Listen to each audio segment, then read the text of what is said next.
নমস্কার বন্ধুরা, আবারও চলে এসেছি এই বৃষ্টির দিনে সন্ধ্যার সময় হালকা কোনো স্ন্যাক্সের রেসিপি নিয়ে। স্কিপ না করে সম্পূর্ণটা দেখার অনুরোধ রইল। ঘরে থাকা কয়েকটি উপকরণ দিয়েই কিন্তু এই স্ন্যাক্স রেসিপিটা দারুণ জমে যাবে সন্ধ্যার সময়, তাহলে স্কিপ না করে সম্পূর্ণ দেখার অনুরোধ রইল।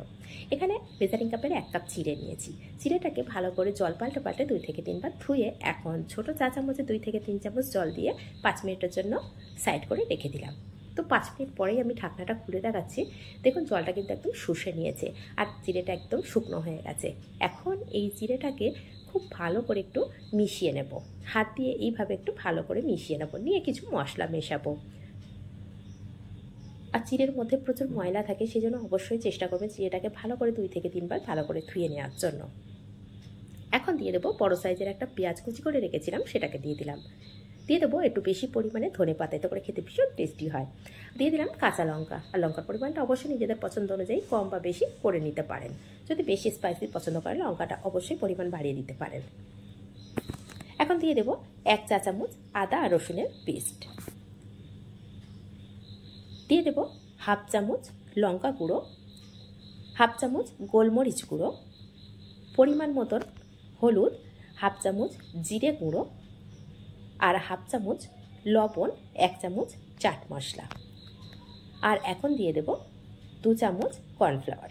দিয়ে সমস্ত উপকরণগুলো খুব ভালো করে একটু মিশিয়ে নেব। তো বোলটা আমার কাছে ছোট মনে হচ্ছে, সেজন্য একটু চেঞ্জ করে নেব, একটা বড় বোল নিয়ে নেব, কারণ এর মধ্যে আমি এখনও কিছু উপকরণ মেশাবো, সেই জন্য এই বোলটা আমার কাছে ছোট মনে হচ্ছে। সেই জন্য এটাকে ভালো করে একটা মিশিয়ে নিই, যেহেতু বাটির মধ্যে নিয়েছি, যতক্ষণ সব কিছু ভালো করে মিশিয়ে সাইড করে নিলাম। নিয়ে এখন বড় একটা বোল নিয়ে নিচ্ছি, নিয়ে এর মধ্যে নিয়ে নিয়েছি আগে থেকে 2টো আলু সিদ্ধ করে রেখেছিলাম, সেটা মিডিয়াম সাইজের, সেই আলুটাকে গ্রেট করে রেখেছিলাম, সেই গ্রেট করা আলুটাকে নিয়ে নিলাম।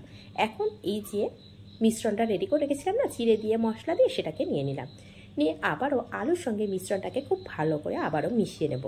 আর এখানে যা মশলা দেওয়া আছে সম্পূর্ণ আলুর জন্য একদম পারফেক্ট, আলাদা কোনো মশলা ব্যবহার করতে হবে না, শুধু টেস্ট করে দেখে নিতে হবে লঙ্কা আর লবণ এই দুটো। আর যদি একটু বেশি ঝাল ঝাল খেতে পছন্দ করেন সেক্ষেত্রে এখানে হাফ চামচ চিলি ফ্লেক্স ব্যবহার করতে পারেন, এতে করে টেস্টটা আরও বেড়ে যাবে। তো এটাকেও সাইড করে রেখে দেব। ভালো করে মেশানো হয়ে গেছে, এখানে একটা গ্লু রেডি করে নেব। গ্লু রেডি করার জন্য একটা বাটি নিয়েছি আর ছোটো চা চামচের 4 চামচ ময়দা ব্যবহার করেছি। তো এখন ময়দাটা নেওয়া হয়ে গেছে, এখন এর মধ্যে দিয়ে দেবো সামান্য পরিমাণে লবণ, আর দিয়ে দিলাম হাফ চামচ চিলি ফ্লেক্স। দিয়ে অল্প অল্প জল দিয়ে একটা গ্লু রেডি করে নেব। আর চিলি ফ্লেক্সটা আমি বাড়িতেই রেডি করেছিলাম, সেটাই দিয়েছি, কোনো কেনা চিলি ফ্লেক্স না। এখন গ্লুটা কতটা মোটা বা কতটা পাতলা হয়েছে সেটা দেখিয়ে দিচ্ছি। আর গ্লুটা খেয়াল করতে হবে যেন কোনো লাম্পস না থাকে। এখন গ্লুটা রেডি হয়ে গেছে, সাইড করে রেখে দিয়ে এখন এদিকে নিয়ে নেব চিলি কর্নফ্লেক্স। তো কর্নফ্লেক্সটা আমি নিয়েছি, নেওয়ার পরে একটু হাত দিয়ে না এইভাবে চেপে চেপে একটু গুঁড়ো করে নেব, এতে করে কোটটা হবে খুব ভালোভাবে। যে কাটলেটটা রেডি করব, কাটলেটের ওপরে যে কোটটা হবে সেটা খুব সুন্দরভাবে রেডি হয়ে যাবে।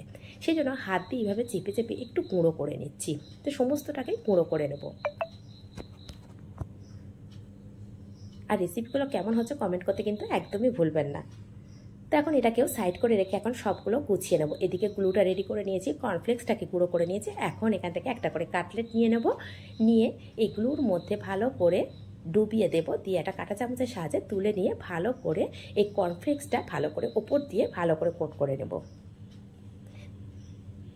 আর দেখুন কত সহজে সুন্দরভাবে এই যে কর্নফ্লেক্সটা খুব সুন্দরভাবে কিন্তু লেগে যাচ্ছে কাটলেটের মধ্যে, সেটা দেখেই বুঝতে পারি। ঠিক এইভাবে সমস্তগুলোই আমি রেডি করে নেব।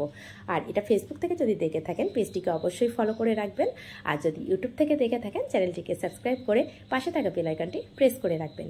যখনই কোনো নিত্য নতুন রেসিপি আপলোড করব সবার আগে পৌঁছে যাবে আপনার কাছে। তো এইভাবে রেডি করতে করতে আমি কিন্তু আগে থেকে কড়াই তেল বসিয়ে রেখেছি, সেটা কিন্তু গরম হচ্ছে, এদিকে এগুলো রেডি করে নিচ্ছি। তো সমস্তটাই রেডি করা হয়ে গেছে, এখন কড়ার দিকে চলে যাব কড়াই তেলটা গরম হয়েছে কিনা।